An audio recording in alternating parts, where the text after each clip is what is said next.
How's everybody doing? My name is Anthony Brian Logan, and today I bring to you yet another hate crime hoax, this time out of Johnson City, Tennessee, which is close to Virginia and North Carolina in the, I guess you would call that northeast corner of the state. Now, I feel like there are more hate crime hoaxes than actual hate crimes themselves. All right.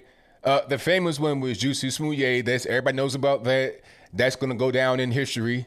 That'll get put in history books, most likely. Then there was a guy that took his own flat screens off his wall and spray painted all kind of negative stuff and tried to put Trump in there. I mean, there have been constant hate hoaxes, but actual hate crimes, you're talking about black, white, any kind of racial hate crime, is very rare in the country. Now, before I go any further, let's go ahead and roll this news clip. In the clip, you'll see what happened and the initial reaction. After we get done watching that, I'll give you an update to the initial reaction.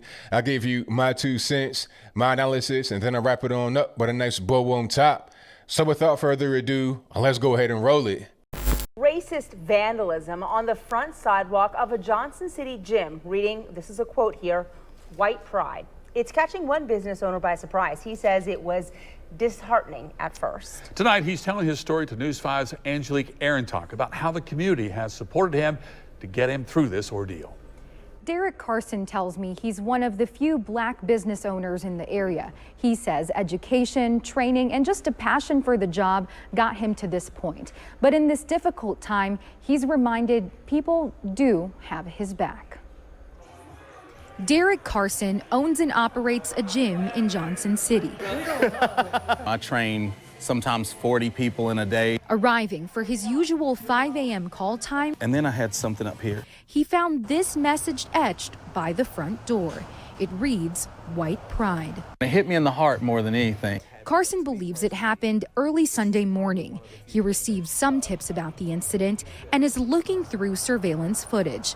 Carson has a good idea who's responsible. I started to lose some of the anger and some of the hurt, and then it kind of went out to the person, like what would have them out this early in the morning in the cold to where they were disheveled enough to want to scribble in front of my door. Come on, man, you got to pull a little harder than that. What are you talking about? Squeeze it in the middle. I think the support from everybody else made him feel like, hey, you know, they've got my back. There's no reason to let this get me down or let this to get any of my employees, my trainers, anybody, our members, none of us. Can we talk a little bit about the community actually wanting to fix this for you?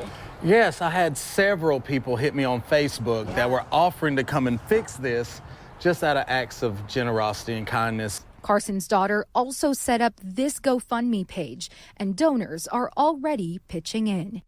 Now, I was actually there late this afternoon when Carson reported the incident to Johnson City Police. Lieutenant Scotty Carrier tells me an investigator will soon be assigned to the case. All right, so you heard that, you saw that. Now, this whole thing was just ridiculous from the beginning. I mean, you're scratching stuff on the sidewalk. Who does that? Like, right away, when I would see something like that, I'm thinking, okay, we have somebody on drugs, somebody that's not mentally right. You have no money, you're probably homeless because you're scratching something on the sidewalk. You're not using a can of spray paint. You're not doing anything. And if you have time to like carve white pride into the sidewalk to the point where you couldn't even really see it that well if you didn't have any kind of highlight on television. If you write up on it in person, you can see it. But to be on TV, they had to like do some little outline. That was funny, but I digress. The point is that if you took that much time to carve into the sidewalk white pride, obviously you're not going to get caught doing it. And beyond that, you probably don't have anywhere to live. You probably slept right there or close to that particular spot, but I'll move on. Right when I saw that, I'm thinking, okay, we got somebody on drugs or something ain't right. And I think the guy may have predicted the outcome, or the person actually got caught and arrested, because he was like, man, when I first saw it, it hit my heart. But then when I'm thinking like who could have been, I'm like, all right, I kind of, my heart went for the person because they probably were out there in the cold, nowhere to go, probably some vagrant. And of course, the person was not white. I'll place their picture on the screen before you, and they do appear to be homeless or vagrant or something like that. Maybe I'm wrong, maybe they're not, maybe they're totally fine, live in the house with their kids, but I doubt it.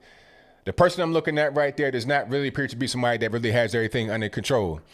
And my question would be, why would they do something like this? Why would you put white pride right there? You know, just because you're homeless does not mean you don't know what's going on in the world. Maybe they have seen some of the other hate crimes and people talking about, you know, Trump is bad, Orange Man bad, he's racist, this, that, and a third. And that kind of rhetoric, that kind of behavior from the mainstream media kind of puts a battery in people's back, and it gives them incentives to go out there and do things like this. You know, it kind of provokes them to go out here and do things like this, just like Justice Smollett talking about this is MAGA country. What did you hear that? Like, have you ever heard anybody say this is MAGA country? Like, nobody says that. Maybe we say it now because of Justice Smollett, but before that, nobody said that. Okay, people weren't going around in MAGA hats assaulting people. It just don't do that. It's just not really a real thing. People have a misconception of Trump supporters and of the South. I'm not saying the South and the MAGA hats are the same, because people all over the country support the president. So let's let that be clear. But people associate the South with like racism and backwards people, hatred, and they got to put on MAGA hats and drink 6 packs of beer. But it's not like that. It's just really not. You got to come down here. You got to stay down here for a while and experience the hospitality. It's not just towards blacks or towards whites. It's towards everybody. I'm in East Tennessee. I'm in the South, and everybody's been nice. Everybody's been nice. That's just the reality of it. And I'm finding out more as I go throughout my years of living that those that are not really nice tend to be on the left. Now, I'm not trying to say it's exclusive to the left. Don't get that twisted, because there are some mean individuals on the right. But by me being on the right, I'm getting more support from everybody that's on the right. Not just white, not just black, not just Hispanic, not just everybody is nicer over on the right. And in the South, Southern hospitality is a real thing. People treat you very well down here. So this whole thing about, oh, you can't go to the South, Mississippi, Alabama, Tennessee, Georgia, you're going to get beat in your head, all this, that, and the third. If that's the case, then why so many black folks live down here, number one? And number two, why so many black folks moving down here? An area like where I live is more diverse than some places over in the left coast. That's a fact. I mean, Mississippi has a lower white population than Illinois, which is a totally blue state, Illinois, Mississippi being the red state. So I don't really understand. Mississippi is like, what, 58% white compared to Illinois, 71% white. So I'm just trying to really figure out what's going on. People don't understand the South, and they don't understand those who have different points of view than they do. And what I would implore anybody to do is to go out there and just talk to somebody that's different than you. And if you don't want to do it to their face, if you don't want to, speak to them in person, go to some of these online forums, look at some videos and whatnot, and just see what they're about. Talk to them.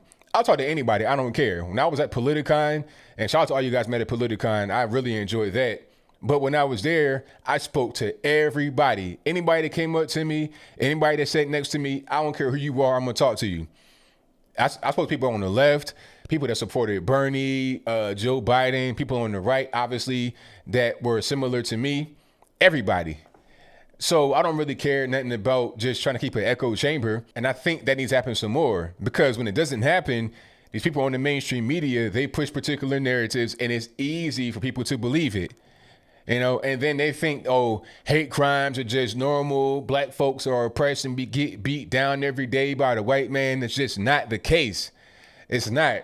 And I think once we lose that kind of mental conditioning, we'll be able to press forward in a much better way. But I think I'll leave that right there for now. And what say you? Do you think that there is a serious issue with racial hate crimes in the country? If that's your viewpoint, let me know why in the comments below. Or do you think there is not a big problem with racial hate crimes in the country? If that's your viewpoint, let me know why in the comments below. You pretty much know where I stand.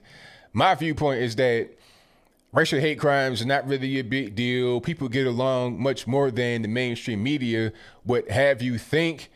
If you watch just Clinton News Network, MSDNC, stuff like that, you would think that everybody black in America is oppressed by everybody white. It doesn't matter if the person is poor and white, living in a trailer home with no electricity. It don't matter. They're oppressing even Oprah Winfrey. That's kind of what they have you believe. It's just not the case. People, they go to work, they come home, take care of the kids, they enjoy games and they enjoy events, they travel. At the end of the day, we're all people. There's differences and little issues, but nothing really that major.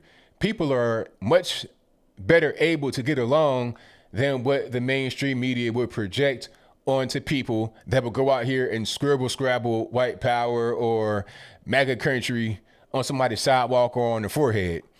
But whatever your comments are, please let me know in the comments below. And that's all I got to say for this video. If you like what you heard, please comment, rate, share, and subscribe. Peace.